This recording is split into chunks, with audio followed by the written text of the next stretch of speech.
Today we're going to be loading up 25 rounds of 44 Magnum on the RCBS Rock Chucker, and that's coming up next year on Jesse B Outdoors Reloading.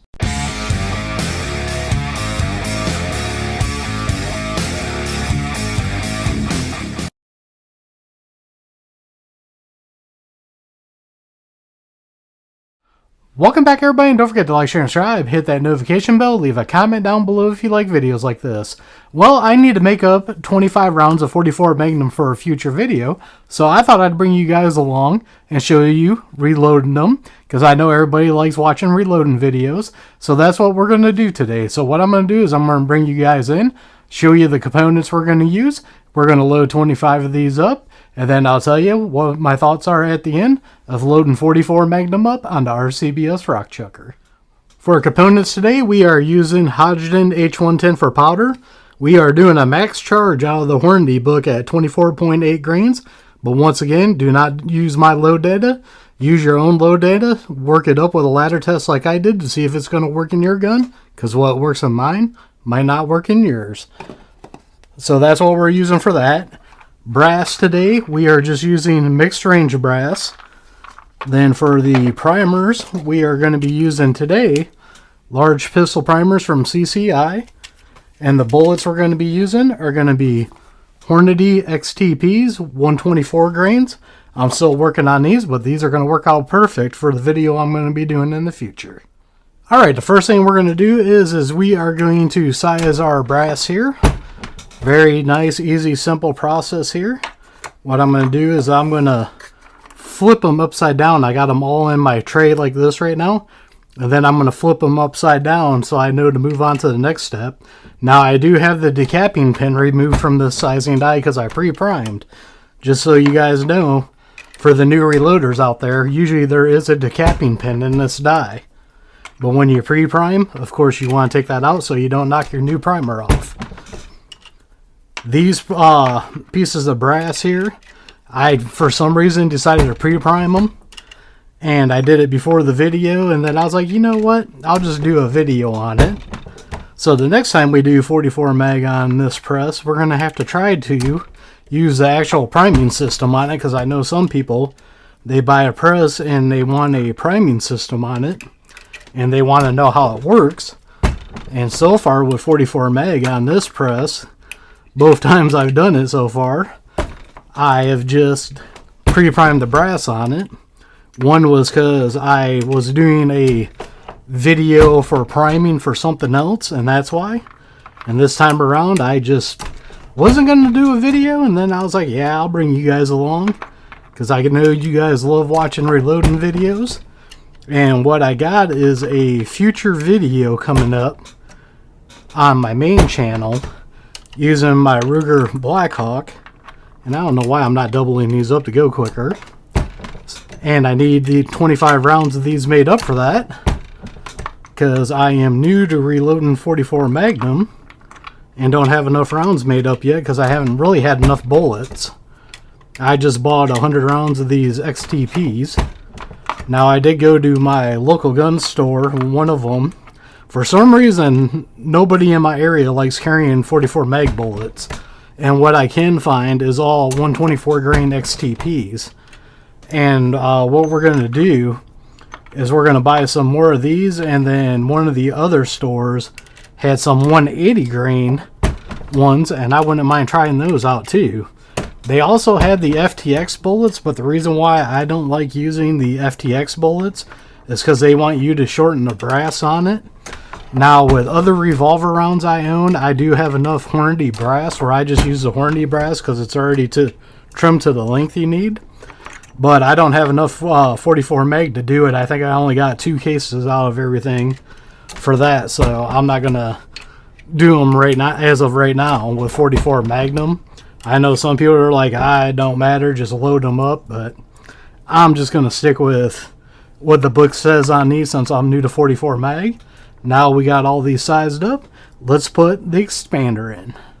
Now we got the Hornady expander die here, and just in case you don't know, because this is the first Hornady die set I have, usually you screw the top down to get your case to expand, and with this one you actually thread the whole die body down to do it.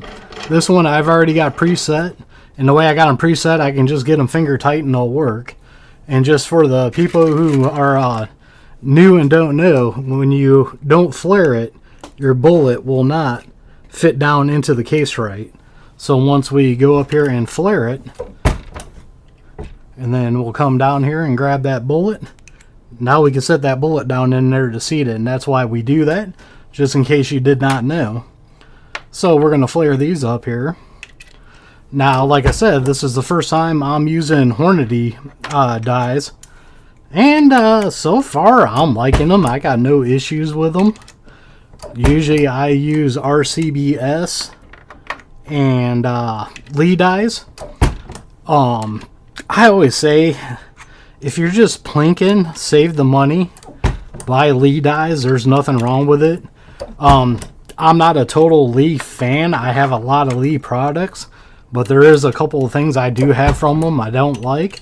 But when it comes to their die sets, I'd say just go ahead and, if you're not doing long range shooting, precision shooting or anything like that, I would just go ahead and get the Lee dies, save some money, and use that money for bullets, powder, primers, stuff like that.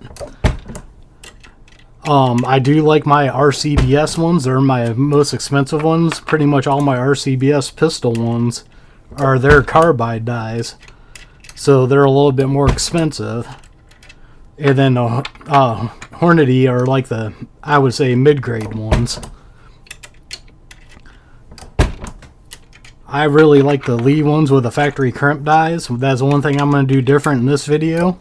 The first video I seated and crimped in the same process. I really don't like doing that, so I'm going to do it different in this video. I'm going to seat the bullets, and then I'm going to set up to dry the crimp. And that will also show you guys a different way of doing it, just because I always like showing everybody different ways of doing it. Yes, I have my own ways I like doing stuff, but I like showing you guys so you guys can learn different ways and figure out what will work for you. But right there, we got all these cases expanded. So the next step is to put powder in them. Alright, now we're going to drop the powder. The first video you saw with the 44 Magnum, I got my Frankfurt Arsenal teledropper back here, and that's what I used to drop the powder. Today we're going to use the Lyman Brassmith here. I already had this set up, but I'm going to check the measurement on it again, just because when it sits for a while, usually the first one is not right. Some people just go ahead and they throw 5 or whatever to see what it's at, but I want to show you guys a tip with this real quick here, since I got it out and I'm thinking of it. So what I'm going to do is I'm going to zero out my Frankfurt Arsenal scale here. That way we know what our powder charge is. And we're going to throw our first one here and double check it. And of course it is a little bit off. Now here's a tip that I want to give you guys on the Lyman Brassmith. Anytime you pull this top off, when there's powder in it, hold the reservoir and then take your top off, and then you can pour your powder back in. If you don't do that, this is so tight on that reservoir, you're going to pull the whole thing off and the powder is going to go in everywhere. Ask me how I know. So we'll do it one more time here just to make sure. See if we're on 24.8, and this time we are. So now I'm just going to leave these all in here. And what I'm going to do, since I haven't used this in a while, I am going to throw 5 charges.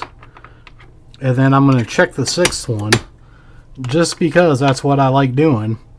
Now this time around, I'm not putting a bullet on top like I did before, just because I want to show you guys a different way. So what I'm going to do at the end is I'm actually going to look at the powder charge. So now I'm going to zero this one out and just double check my charge here. Make sure that we are still on. And we are still on for what I want. Now the main thing when you have a powder dropper like this is to be consistent. Just make sure your up and your down are the same throw. Now I've had other people do it different ways, and to me, if you got a good powder thrower, you don't need to do it. There's some people that go up, tap twice, whatever, drop it down, or they'll go up, down, smack it. To me, if you got a good powder measure, you should not have to do all that. So we're going to go through here and do 25 of these. Now, like I always say, for powder throwers like this, The Lyman Brass Smith is my favorite just because that's what I have. But a lot of people also like the RCBS Uniflow. And some people make fun of me because I got an RCBS stand with a Lyman on there. And I'll tell you why that is. I bought this setup back when I first started reloading and I didn't have a lot of extra money. This stand on Amazon was actually cheaper than the Lyman one, and that's how I ended up with that. Just in case you guys were wondering or always see that in the videos, that's why I do it that way. Is because at the time I didn't have a lot of money, so I was trying to be as cheap as I could with still getting a good product. And we all know, just from what I'm using here, I've got RCBS stuff, I've got Lyman stuff. Just here I got the little bleacher thing here from Lyman. I got that. You can see up here I've got a Lyman trickler, and of course you can see the green RCBS stuff. So you guys can see I use pretty much everything. And also the scale up here, that's also RCBS. So, you know, I'm not brand loyal to anybody as long as the stuff works. Now I'm going to double check this real quick here and do the last 5. 25 of these goes pretty quickly here. And we are still on for what I want to do. We've got 2 more left. Alright. Now that we got powder in all these, I'm going to double check the powder charge here real quick, and then we'll seat some bullets. Now I'm going to give you guys a bonus. I'm going to show you how to set up your bullet seating and crimping die, because I'm doing this different than before. Like I said, this time I'm going to seat the bullet and then I'm going to crimp it in a different step. So what you want to do is back out your seating stem to make sure it's all the way out. I already know I'm right there because I did it before. I thought, hey, I'll show you guys how to do this. And then you want to take your nut, make sure that goes all the way up, because what we're going to do is we're going to thread this in here, get it started. Then I'm going to grab one of my cases, put it in, raise the ram all the way up, and then thread this down until you feel it stop. And once it stops, right there, what that is, it's the case mouth hitting the crimp feature. So now I see that. I actually got a mark up here that you guys can't see. I'm going to spin that and back it out 1 full turn. And then I'm going to thread this down. And what I'm going to do on this one, I'm not going to do this one finger tight. I'm actually going to grab my pliers here that I need to grab. And I'm going to snug this one down just because there's a little bit more pressure going on it. So we'll just give it a nice little snugness right there. Then we are going to lower the ram. And like I said, I already checked these and made sure there's powder in it. And I'm just doing it again just to be on the safe side. So now we're going to put our bullet in there. We're going to thread that down a little bit. I'm just going to raise this up in here. And what I'm going to do is I'm going to thread it down until I feel it hit that bullet. Now what you can do is you can keep threading it down and then adjusting it. That's one way to do it. Or another way to do it is I got a dummy round made up here. So I'm going to back that out again. I'm going to put the dummy round up in there. And what I'm going to do is I'm going to run that down until it touches the dummy round. And I'm going to back it out about a half a turn. Now the reason why I do that is this is going to get you close.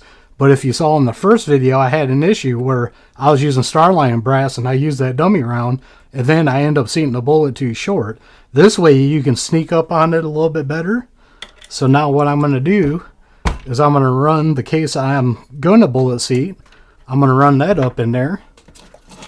Going to grab my calipers here real quick, turn them on. They are zeroed out. Now I'm looking for 1.600 on these. And you can see right there, we got a little bit to go on there. And that's why I like doing it this way. I'd rather sneak up on it than go under. So we're going to run this again. And I'm not going to keep showing this. I'll fast forward through it until I get dead on, just so you guys don't get bored with me doing this.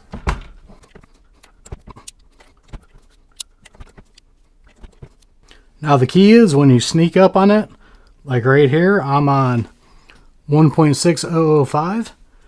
Just make small increments. Now, you don't want to go past it and make it too short and seat it too deep. Alright, so now we're on 603.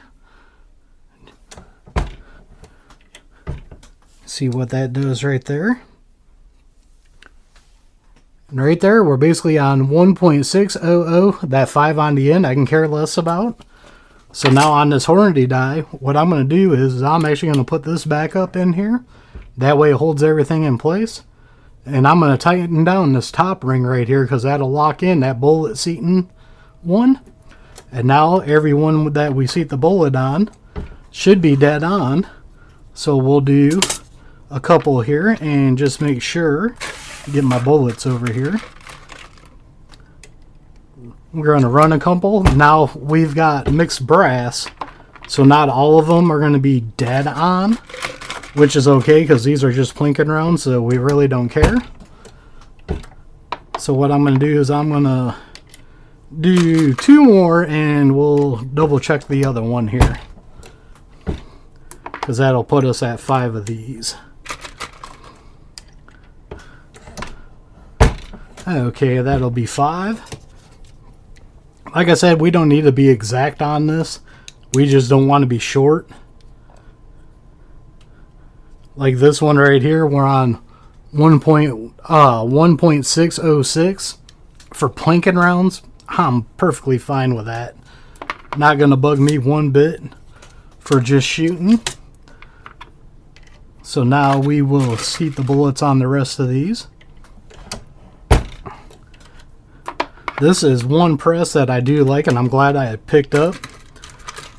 I haven't had a single stage press in a long time, and my local farm store had one of these in stock, and I decided when I sold my Lee Loadmaster, I sold it for the exact price of what this was. So I went and picked this up, and I have actually been in love with this press ever since. If you guys want a good single stage press, yes, it costs more than the Lee single stage presses, but if you can afford it, I can tell you right now, these things are so much nicer and smoother than the Lee ones. Now don't get me wrong, the Lee ones will work and they will do the job that you need to get done, but I have the feeling this RCBS one, for longevity, it would last longer than the Lee one.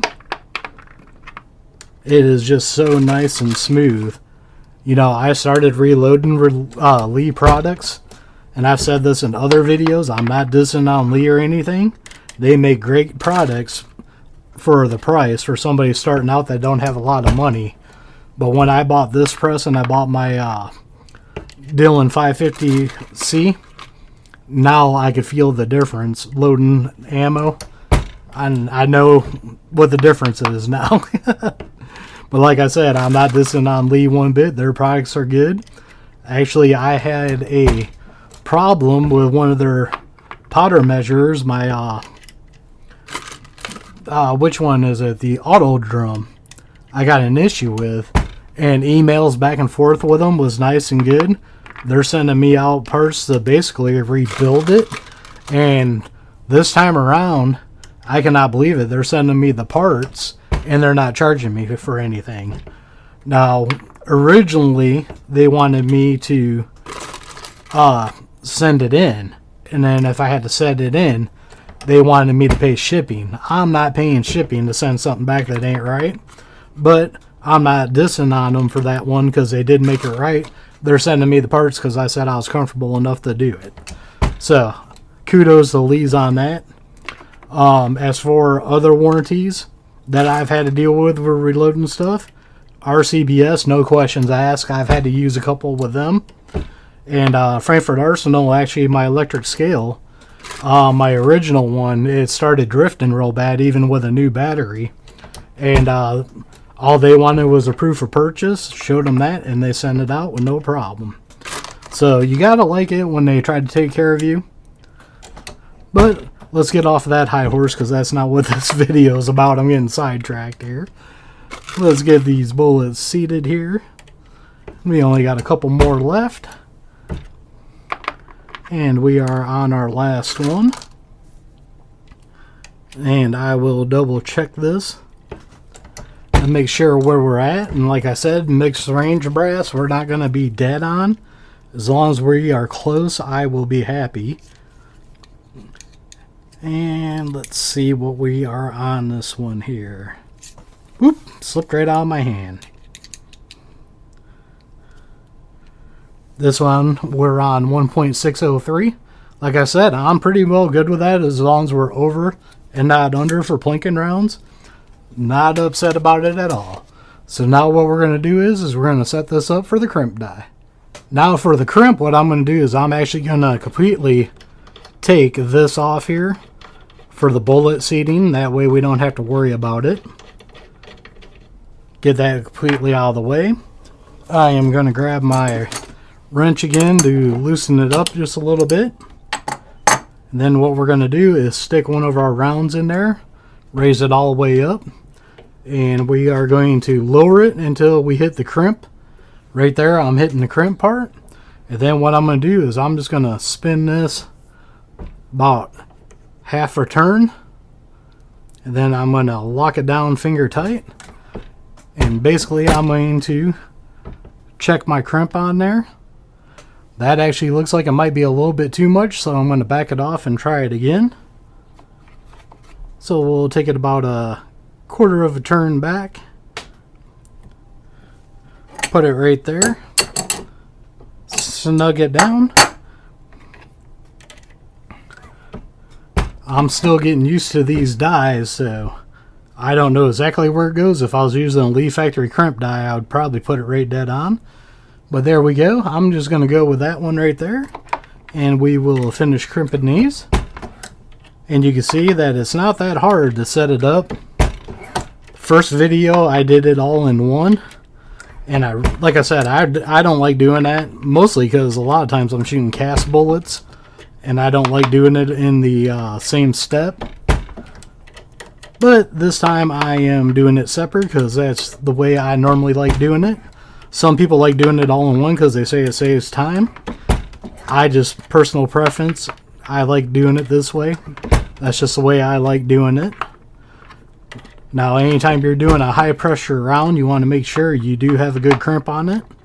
That way you don't get bullet jump. And once again, I don't know why I'm not doing it by twos, because I think doing it by twos makes it go quicker. So here we go, coming down the home stretch. This is one way I really like doing rounds. Just going old school, back to a single stage. Yes, my Lee Classic Turbo Press will get them done quicker. My Dillon 550C, I don't have a conversion kit for it yet to do 44 mag. And if anybody owns a Dillon, they know conversion kits aren't cheap, so I'm not sure when I'll get a conversion kit for my Dillon 550C to do 44 mag. Sooner or later I will, but I don't see it being anytime soon. I see it more times later because I'd rather buy other stuff to do 44 mag with right now. And just like that, all of them are crimped. So we are done reloading 44 Magnum. So I hope you guys enjoyed this video. It was just something I kind of thrown together, really, that I was like, hey, I got to make 25 rounds up, and I decided to bring you guys in. And like I said, a little bit all over the place. I decided to show you guys how to set up one of the dies just because I was doing it different. But look at that round here. Does that not look great? That Hornady XTP 240 grain and 44 Magnum. Can't wait to shoot this. Now what I want you guys to do is there's going to be a link down below in the description. If you guys don't follow my main channel, what we're doing is I'm going to be shooting my Ruger Red Hawk 44 Magnum for the first time at all the targets. So far I've only done a ladder test with it, and I'm going to give you guys my first impressions of the Ruger Red Hawk, and that's why I needed to make these rounds up, was for that video. So as always, don't forget to check out the links down below. Down there I'll have links to Axle Hearing Protection and a bunch of other companies I like dealing with. Some of them got discount codes to save you guys money.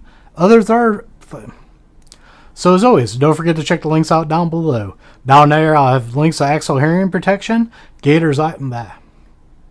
So as always, don't forget to check the links out down below. Down there I have links to Axle Hearing Protection and a bunch of other companies I like dealing with. Some got discount codes to save you guys money. Others are affiliate accounts that do help out the channel. So don't forget to like, share, and subscribe. Hit that notification bell. Leave a comment down below. We are One Nation Under God, and I'll see you all on the next one.